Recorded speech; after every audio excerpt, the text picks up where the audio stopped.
Olá pessoal, eu sou Natanael Ribeiro, um dos tutores de língua portuguesa do Projeto Feynman, e na aula de hoje nós vamos estudar verbos. Esta é a segunda aula de verbos. Se você não assistiu a primeira, eu vou deixar aqui nos cards a primeira parte da aula para você assistir. É uma aula super importante que a gente aprendeu a definição de verbos, a estrutura verbal e ainda aprendemos que o verbo depende da flexão, modo e tempo.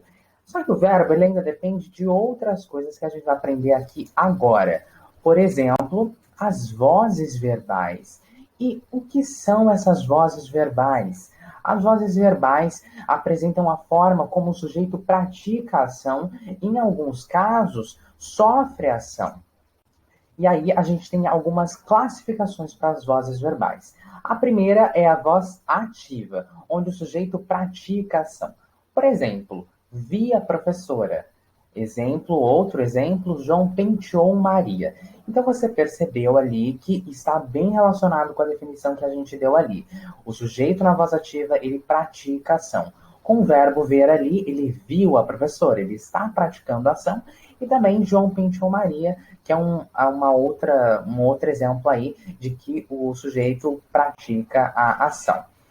Ainda em vozes verbais, nós temos a voz passiva, uma outra classificação, que é onde o sujeito sofre a ação. Por exemplo, a professora foi vista. O nosso sujeito é a professora e a professora foi vista. Um outro exemplo, com o verbo pentear, que a gente usou na classificação passada, João foi penteado por Maria. João, ele foi lá e penteou a Maria. Então, o nosso sujeito, que é a Maria, sofreu a ação. Também temos a voz flexiva, que é uma outra classificação das vozes verbais, onde o sujeito pratica e sofre a ação. Por exemplo, vi-me no espelho. Eu estou praticando a ação e sofrendo a ação. Outro exemplo também, João se penteou. Ele fez a ação e sofreu a ação ao mesmo tempo. E aí nós temos também a classificação dos verbos. Os verbos são classificados em algumas áreas, e o primeiro que a gente vai estudar são os verbos regulares. Esses verbos não apresentam alterações radicais durante as flexões.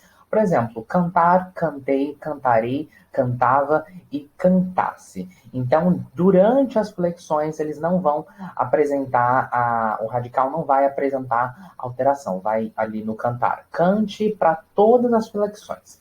Verbos irregulares. Esses verbos são diferentes dos verbos regulares, eles sofrem alteração no radical em suas terminações. Então, com o verbo fazer, em uma flexão fica fácil, em outra fazia, em outra fiz, fizera, fizesse, farei e faria. Ainda temos também uma classificação dos verbos em verbos anômalos, que são verbos que sofrem grandes alterações nos radicais. Por exemplo, aí nós temos o verbo ir. Gente, é um verbo que é totalmente diferente da forma original. Vou, eu fui, eu irei, eu ia, tu ireis, vós ireis, eles iriam, e é totalmente diferente do verbo original, que é o ir, da palavra original, que é o ir. Também temos os verbos abundantes, que possuem duas ou mais formas de conjugação. Por exemplo, o verbo haver no presente do indicativo. Eu posso falar que é nós havemos ou nós hemos. Exemplo 2. Verbos terminados em zer e zir no imperativo do afirmativo. Eu posso dizer tu diz ou tu dize. Também tu faz ou tu faze. E ainda nós podemos classificar os verbos com verbos efetivos, que são verbos que não podem ser conjugados em todos os tempos verbais e são divididos em 3 formas. A primeira são os impessoais, que são verbos sem sujeitos. Então, eles são normalmente escritos na terceira pessoa. E a gente vai ver também ao longo das frases, você vai encontrar em alguns textos, fenômenos naturais. E esses fenômenos naturais também são impessoais. Por exemplo, faz anos que não o vejo. É um verbo, uma frase aí sem sujeito. Também temos um outro verbo defectivo, um outro exemplo aí de verbo defectivo, que são os unispessoais, que são verbos que são conjugados na terceira pessoa do singular e do plural. Então você só vai ver ele na terceira pessoa do singular e do plural, e ele é usado em ações de animais. Por exemplo, os cachorros latiram a noite inteira. A gente teve as duas questões.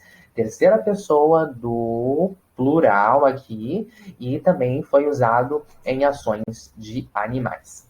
Ainda nós temos em verbos efetivos, os verbos efetivos podem ser pessoais. São aqueles que não possuem inflexões por razões morfológicas e eufônicas. O que é eufônicas? É quando você fala a pronúncia da palavra. Então, por exemplo, ali o verbo computar. Eu computo, tu computas, ele computa. Então fica eufonicamente e por uma outra razão também morfologicamente bem estranho. Os verbos também podem ter suas formas nominais, e aí nós temos algumas divisõezinhas. O verbo ele pode estar na forma infinitiva, que é onde ele se apresenta na sua forma original, por exemplo, cantar, vender e dormir, a forma bem simples do verbo. E no infinitivo, o verbo ele pode ser pessoal, que é quando o verbo ele se relaciona com o ser. Então, por exemplo, a frase aí, eu preciso ir ao médico. E o impessoal também, quando o verbo não se relaciona com o ser. Por exemplo, aí, ir ao médico faz bem. A gente usou frases parecidas, só que aí os verbos, eles, no pessoal, na primeira frase, eles estão se relacionando com alguém, na segunda, eles não estão se relacionando com ninguém, ok? As formas nominais, os verbos também podem ser gerúndios, que é ação incompleta ou que está sendo feita e possui terminação NDO. Por exemplo, fazendo, cantando e estudando. Também em formas nominais temos o particípio, que é o tempo passado da ação verbal, que normalmente tem a terminação ado e indo. Então, por exemplo, ele foi avisado, ele está comprometido. E como é fácil, verbos é super tranquilo. E lembrando, se você não assistiu a primeira aula, volta lá para você entender. E aí, eu deixo uma frase aqui para vocês do Michel Montaigne, que diz assim: o lucro dos nossos estudos é tornarmos melhores e mais sábios. Gente, continuem estudando, porque os estudos vão levar vocês a lugares muito altos, como já estão me levando a lugares bem altos. Eu desejo sucesso para vocês e continuem estudando aí verbos, que é uma matéria dificilzinha, um conteúdo difícil, mas que com o tempo você vai pegando, tá bom?